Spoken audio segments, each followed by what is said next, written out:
আল্লাহ আমার রব, এই রবি আমার সব, দামে দামে তুন মনে তারি অনুভব। তোমার দুনিয়াতে আমি যেদিকে তাকাই, অথই নিয়ামতে ডুবে আছি সবাই। পাক পাখালির গানে শুনি তসবি কলরব, তসবি কলরব। আল্লাহ আমার রব, এই রবি আমার সব। আসসালামু আলাইকুম প্রিয় দর্শক, আপনারা যারা দেশে আছেন প্রবাসে, সবাইকে অনেক অনেক প্রীতি ও শুভেচ্ছা। শুরু হলো আপনাদের প্রশ্ন নিয়ে আপনাদের এই প্রিয় অনুষ্ঠান আপনার জিজ্ঞাসা। আপনাদের সাথে আছি আমি জয়নুল আবেদিন আজাদ। আজকেও আপনাদের প্রশ্নের জিজ্ঞাসার জবাব দিচ্ছেন বিশিষ্ট আলেম ডক্টর মোহাম্মদ সাইফুল্লাহ। আসসালামু আলাইকুম ওয়া রাহমাতুল্লাহি ওয়া বারাকাতুহু। প্রিয় দর্শক, চলুন তাহলে জিজ্ঞাসার জগতে। শুরুতে একটি ইমেল, এটি পাঠিয়েছেন ইয়াকুব। লিখেছেন, পবিত্র কোরআনে সূরা বাকারার ৬২ নম্বর আয়াতে ঈমানদারদের বাদে ইহুদি নাসারাদের কি বললেন, একটু বুঝিয়ে বলবেন? সূরা আল বাকারার ৬২ নম্বর আয়াতের মধ্যে আল্লাহ সুবহানাহু ওয়া তাআলা বলেছেন, ইন্নাল্লাযীনা আমানু ওয়াল্লাযীনা হাদু ওয়ান-নাসারা ওয়াস-সাবিঈনা মান আমানা বিল্লাহি ওয়াল ইয়াউমিল আখির ফালাহুম আজরুহুম ইনদা রাব্বিহিম। ইহুদি খ্রিস্টান এবং সাবী যারা আছে, তারা যদি আল্লাহর প্রতি এবং আখিরাতের প্রতি ঈমান আনে, তাহলে তাদের জন্য আল্লাহ সুবহানাহু ওয়া তাআলা প্রতিদানের কথা উল্লেখ করেছেন। অর্থাৎ যেহেতু তারা আগে দ্বীনের উপরে ঈমান এনেছে, আবার পরবর্তী ইসলামের উপরে ঈমান এনেছে, এই জন্য আল্লাহ সুবহানাহু ওয়া তাআলা তাদের প্রতিদান, মানে আগে যে অবস্থায় ছিল সেই অবস্থার ওর প্রতিদানও পাবে, পরবর্তী ইসলাম গ্রহণ করার কারণে সেই প্রতিদানও পাবে। এটা বোঝানোর জন্য আল্লাহ সুবহানাহু ওয়া তাআলা এখানে বলেছেন যে তাদের জন্য ফালাহুম আজরুহুম ইনদা রাব্বিহিম, তাদের প্রতিপালকের কাছে তাদের প্রতিদান থেকে যাবে। তাদের আগের যে আমলগুলো আছে সেগুলো আল্লাহ সুবহানাহু ওয়া তাআলা বরবাদ করবেন না, বিনষ্ট করবেন না, সেগুলোর প্রতিদানও তারা পেয়ে যাবে। তাদের আল্লাহ সুবহানাহু ওয়া তাআলা উত্তম প্রতিদান তাদেরকে দেবেন। আমরা জানলাম বিষয়টি। প্রিয় দর্শক, এবার আমাদের হাতে একটি চিঠি। এটি যিনি পাঠিয়েছেন নাম প্রকাশে অনিচ্ছুক। চিঠিটি এসছে নোয়াখালী থেকে। লিখেছেন, আমি একজন গৃহিণী, আমার স্বামী সরকারি চাকরি করেন। আমাদের মধ্যে বেশ কয়েক মাস ধরে মনোমালিন্য চলছে। আমার স্বামী পছন্দ করেন না যে আমি ঠিকঠাক মতো ৫ ওয়াক্ত নামাজ পড়ি, তাহাজ্জুদ পড়ি, কোরআন পড়ি এবং সেভাবে জীবনযাপন করি, হাদিসের বই পড়ি, পিস টিভি দেখি, এই প্রোগ্রাম দেখি। উনি বলেন ৫ ওয়াক্ত নামাজ পড়লে হবে, আর অতিরিক্ত কিছু লাগবে না। তিনি ৩টার সময় অফিস থেকে এসে টিভি দেখা শুরু করে রাত ৮টা-৯টা পর্যন্ত। এই ফাঁকে আমার পিস টিভি একটা প্রোগ্রামটিও দেখতে গেলে তিনি উঠে চলে এসে টিভির সামনে থেকে মাঝে মাঝে তার এই অনুষ্ঠান দেখাকালীন সময় আমি বা তুমি কিভাবে সময় নষ্ট করছো, কিয়ামতের দিন আল্লাহ এসব কিভাবে কাটিয়েছ প্রশ্ন করবেন। আল্লাহ তো দেখছেন, তুমি দেখছো। তখন সে বলে, তোমার থেকে আমি কম জানি, আমাকে বুদ্ধি দিতে এসো না। আর বলে, অল্পবিদ্যা ভয়ঙ্করী, ভিলেন ও আল কায়দা, এসব আজে বাজে মন্তব্য করে আমাকে কষ্ট দেয়। আমি আল্লাহর কাছে অনেক কেঁদেছিও, বলেছি আল্লাহ যেন তাকে হেদায়েত দেন। মহতরম, এই সমাজে ধর্ম ঠিকমতো পালন করা এবং এই পথে টিকে থাকা অনেক কঠিন।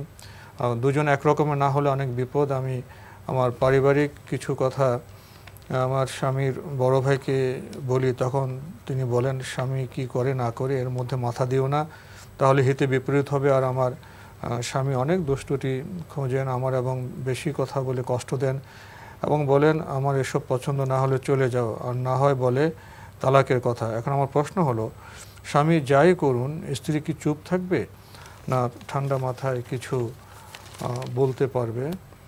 আর কিছু না বললে আল্লাহ কি ধরবেন? আর আমাকে বাজে বাজে মন্তব্য করে কথা বলেন, কোরআন হাদিসে কথা বললে এসবের জন্য কি স্বামী গুনাহগার হবেন? আমার স্বামী বাসায় ৫ ওয়াক্ত নামাজ পড়েন, তাড়াহুড়া করে। আমি আপনাদের কাছে তার জন্য দোয়া চাচ্ছি। আমি প্রতি নামাজে সূরা ফুরকানের ৭৪ নম্বর আয়াত পাঠ করে স্বামী এবং সন্তানের জন্য দোয়া করে যাচ্ছি। আর কবে পাবো আল্লাহর সাহায্য, সে প্রতীক্ষায় আছি। ধন্যবাদ।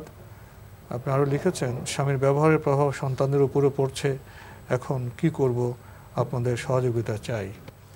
কোনো একটা মুনকার যদি আপনার কাছে প্রমাণিত হয় যে মুনকার, গর্হিত কাজ, নিষিদ্ধ কাজ, হারাম কাজে লিপ্ত আছে, তাকে সুন্দর ভাষায়, শালীন ভাষায় মুনকার কাজের থেকে বারণ করার জন্য চেষ্টা করুন।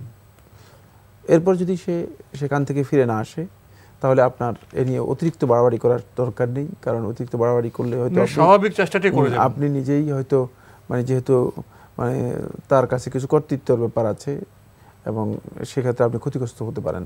তবে এখানে আমি সমাজ ব্যবস্থার জন্য যেটা পরামর্শ দিব সেটা হচ্ছে এই, যারা নিজেদের সন্তানদেরকে মেয়েদেরকে বিয়ে দেবেন তাদের খেয়াল রাখতে হবে যে সন্তানকে আসলে কার কাছে বিয়ে দিচ্ছেন। ওটা আসল কথা।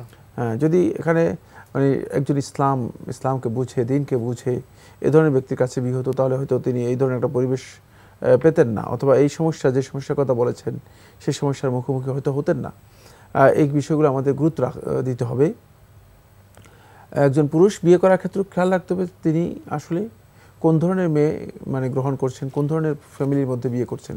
আবার একজন মেয়েকে বিয়ে দেওয়ার সময় খেয়াল রাখতে হবে যে তিনি কোন ধরনের ফ্যামিলির কাছে বিয়ে দিচ্ছেন এবং কোন ধরনের পুরুষের কাছে বিয়ে দিচ্ছেন। সে আদৌ কি ইসলাম পালনে তাকে সহযোগিতা করবে কিনা, নাকি ইসলাম পালনে তাকে বাধা দিতে পারে, ক্ষতিগ্রস্ত করতে পারে, যেটা আজকে এখানে চিত্র উঠে এসেছে। এক্ষেত্রে খুব সতর্কতা অবলম্বন করতে হবে।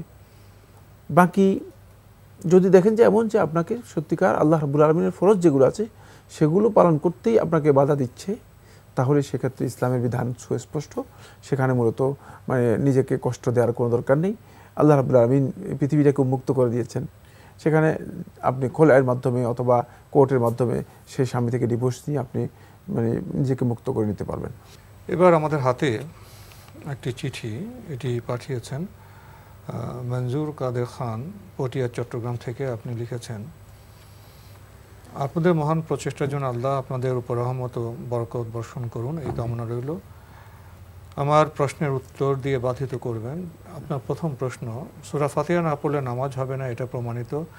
এখন যদি জামাতে ইমাম সেই সময় না দেয়, আমি বুঝি না তারা কিভাবে 5 সেকেন্ডের মধ্যে সূরা ফাতিহা বা অন্য একটি সূরা পাঠ করেন, তখন আমি কি করব? এমনকি তাদের কথা মতো তাশাহুদও নাকি ইমাম পাঠ করলে হয়ে যাবে, সোজা কথা মুত্তাকি শুধু উঠা বসা করলে নামাজ হয়ে যাবে।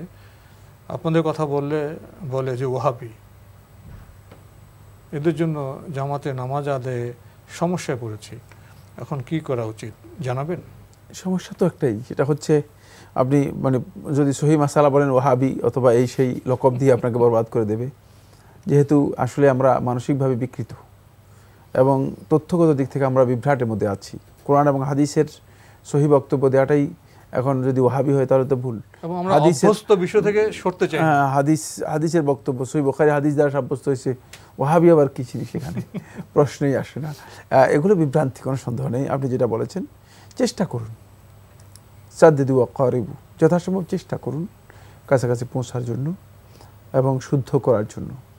বাকি যদি কোনো কারণে আপনি কোথাও আটকা পড়ে যান, আল্লাহ রাব্বুল আলামিনের কাছে দোয়া করা ছাড়া উপায় নেই, ক্ষমা চাওয়া ছাড়া উপায় নেই। এখন ইমাম সাহেব 5 সেকেন্ডের মধ্যে সূরা ফাতিহা পড়তেছেন, কি সূরা ফাতিহা পড়লেন এটা সেটা আমার জানা নেই। তবে যদি দেখেন যে না, ইমাম যেভাবে সালাত আদায় করতেছে এটা সালাত না, আপনি যদি কনফার্ম হন এটা সালাত না আসলে। এবং আমি কোনো মসজিদের মধ্যে সালাত আদায় করেছি, আমি ইমামের পেছনে সালাত আদায় করার পর আমি বলেছি এটা সালাত না, এটা সালাত হবে না। রাসূলুল্লাহ সাল্লাল্লাহু আলাইহি ওয়াসাল্লাম এটাকে সালাত বলেননি। সুতরাং যদি আবার পড়তে বলেছেন, জি, এটাকে সালাতই আখ্যায়িত করেননি। কুম ফাসাল্লি ফাইন্নাকা লাম তুসাল্লি, তুমি সালাত পড়োই নেই, অথচ আল্লাহ নবী সাল্লাল্লাহু আলাইহি ওয়াসাল্লাম সামনেই সালাত আদায় করেছে। তাই এই ধরনের সালাত যদি হয়, আপনি মনে করেন যে এই সালাতটা সালাত না, কারণ বহু লোক আছে জাহিল, মসজিদের মধ্যে ইমামতি করছে এবং তারা মনে করছে যে তারা সালাত আদায় করতেছে, আসলে সালাত না। এই সালাত আল্লাহ রাব্বুল আলামিনের কাছে গ্রহণযোগ্য হবে না। ফলে সে অবস্থা আপনি উত্তম হচ্ছে আপনি একাকী সালাত আদায় করবেন, একাকী সালাত আদায় করবেন। যদি কনফার্ম হন যে এটা সালাত না, তবে সেখানে ইজতিহাদ করে আবার নিজের পক্ষ থেকে যদি বাড়াবাড়ি শুরু করেন, তাহলে কিন্তু ভুল হওয়ার সম্ভাবনা আছে। মঞ্জুর কাদের খান, আপনার চিঠি পড়ছিলাম, আপনি আরও লিখেছেন, দীর্ঘদিন ধরে ওইভাবে সূরা ফাতিহা ছাড়া জামাতের সালাত আদায় করেছি, এখন তার কি হবে? এটা আল্লাহ রাব্বুল আলামিনের কাছে ক্ষমা চাইতে হবে।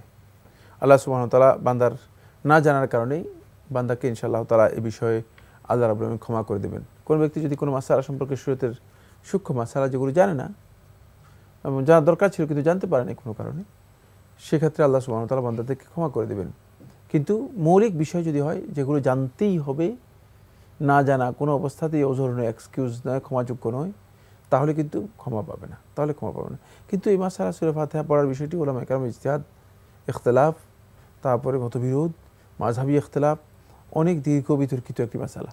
সুতরাং এই মাসআলার মধ্যে যদি কোনো বন্ধু কোনো কারণে তার কাছে স্পষ্ট না হয়ে থাকে এবং দলিল তার কাছে স্পষ্ট না হয়ে থাকে, তাহলে তিনি যদি সূরা ফাতিহা না পড়ে থাকেন, তাহলে আল্লাহ সুবহানাহু ওয়া তাআলার কাছে ক্ষমা চাইলে ইনশাআল্লাহ তাআলা আল্লাহ রাব্বুল আলামিন ক্ষমা করে দিবেন। তবে হচ্ছে এই, যখন তার কাছে স্পষ্ট হয়ে যাবে যে রাসূলুল্লাহ সাল্লাল্লাহু আলাইহি ওয়াসাল্লাম নির্দেশ দিয়েছেন এবং রাসূলুল্লাহ সাল্লাল্লাহু আলাইহি ওয়াসাল্লাম স্পষ্ট করে বলেছেন তার সালাত হবে না, এটা হাদিস, সহিহ বুখারী হাদিস, এরপরে যদি সেই ব্যক্তি সূরা ফাতিহা না পড়ে, তাহলে তার সালাত হবে কিনা এটা প্রশ্নবিদ্ধ, তার সালাত হবে না। কারণ হলো সে রাসূলুল্লাহ সাল্লাল্লাহু আলাইহি ওয়াসাল্লামের নির্দেশনা জানার পরে, যেহেতু সে রাসূলুল্লাহ সাল্লাল্লাহু আলাইহি ওয়াসাল্লামের নির্দেশনার অনুসরণ করেনি, ইচ্ছাকৃতভাবে রাসূলুল্লাহ সাল্লাল্লাহু আলাইহি ওয়াসাল্লাম নির্দেশ দিয়েছেন সালাত হবে না বলেছেন, আর সে ইচ্ছাকৃতভাবে সূরা ফাতিহা পড়েনি, তাই তার সালাত হবে না তখন।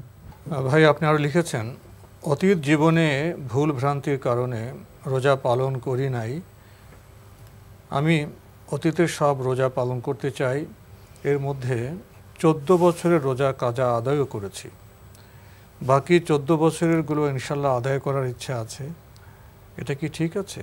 ঠিক না হলে সঠিক নিয়ম জানিয়ে দেবেন।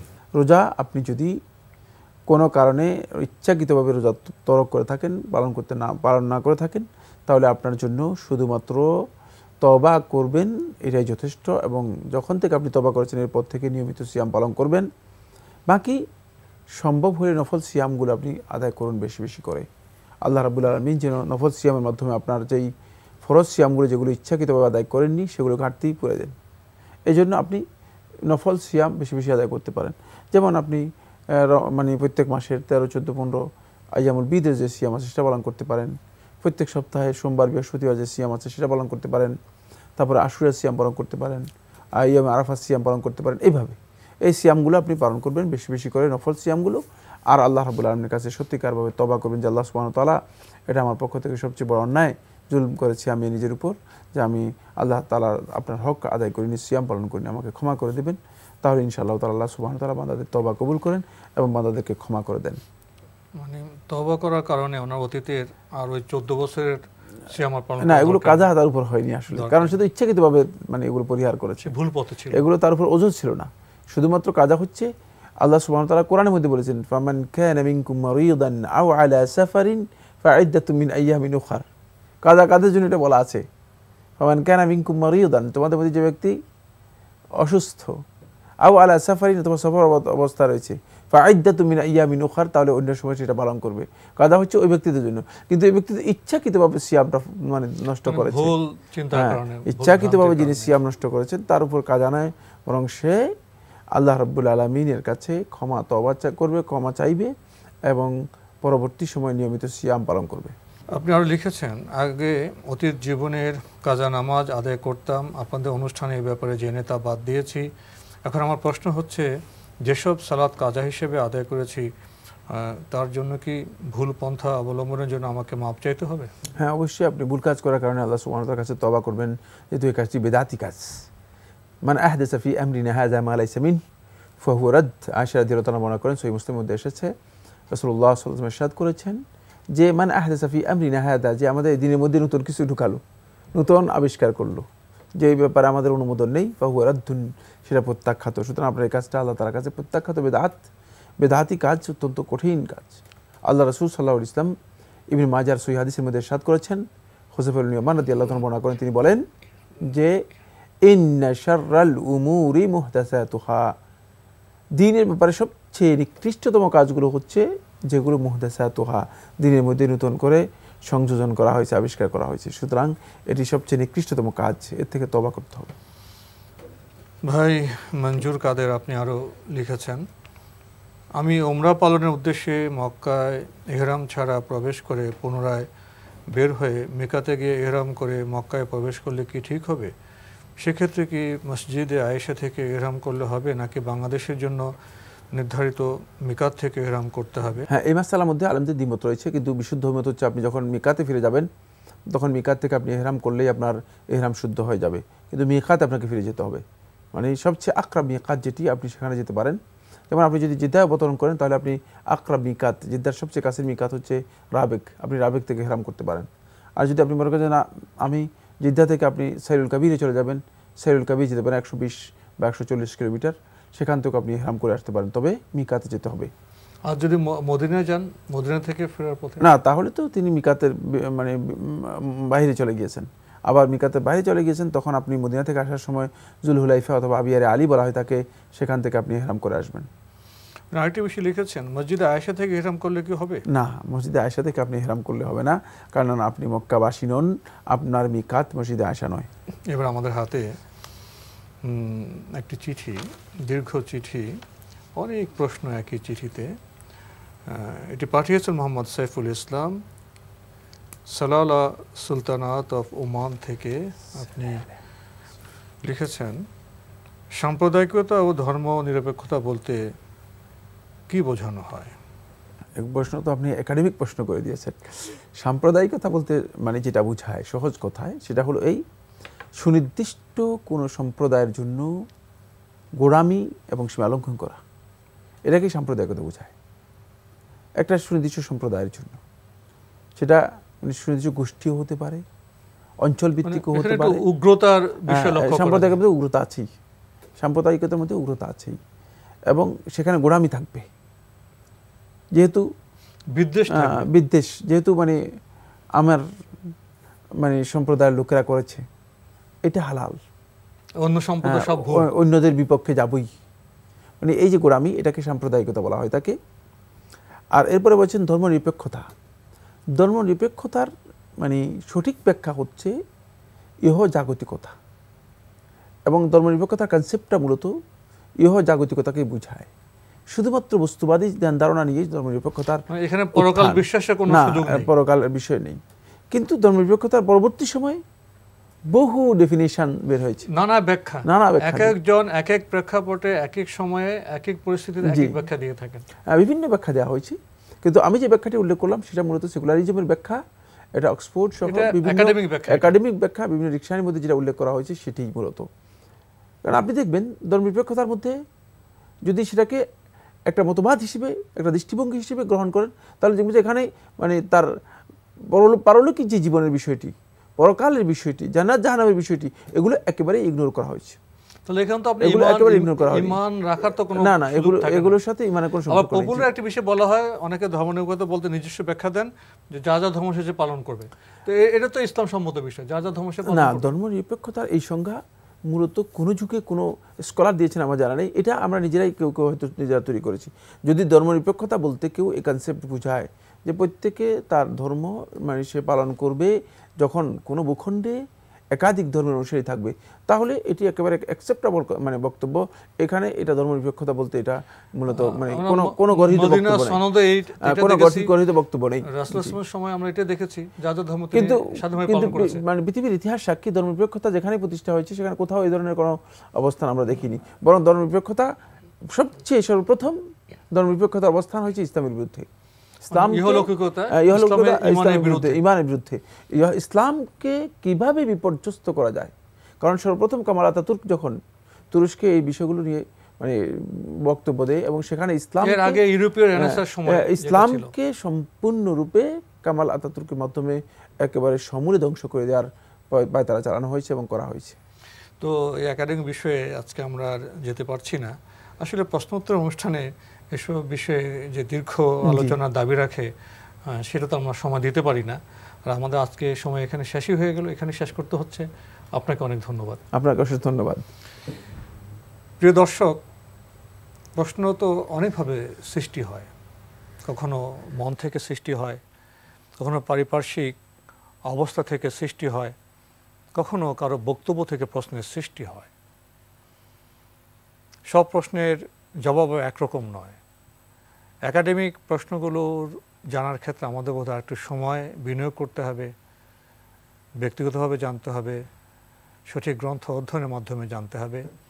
আর আমাদের অনুষ্ঠানে সুনির্দিষ্ট প্রশ্ন করলে সুনির্দিষ্ট সময়ে, সংক্ষিপ্ত সময়ে বোধহয় আমরা সহজে সেই সব প্রশ্নের জবাব দিতে ইনশাআল্লাহ সমর্থ হব। চিঠি লিখুন, প্রশ্ন পাঠান আমাদের ঠিকানায়। পরিচালক আপনার জিজ্ঞাসা, এনটিভি, বিএসসিসি ভবন, 7ম তলা, 102 কাজী নজরুল ইসলাম এভিনিউ, কারওয়ান বাজার, ঢাকা 1215। আপনারা ইমেলও করতে পারেন। আমাদের ইমেল অ্যাড্রেস আপনার জিজ্ঞাসা @ntvbd.com। প্রিয় দর্শক, আপনারা আমাদের এই অনুষ্ঠান এনটিভি অনলাইনেও দেখতে পারবেন। ভিজিট করুন www.ntvbd.com। দর্শক, আপনারা সবাই নিরাপদে থাকুন শান্তিতে। আসসালামু আলাইকুম। আমার রব, এই রবি আমার সব, দামে দামে তন মনে তারি অনুভব। তোমার দুনিয়াতে আমি যেদিকে তাকাই, অথই নিয়ামতে ডুবে আছি সবাই। পাক পাখালির গানে শুনি তসবিহ কলরা।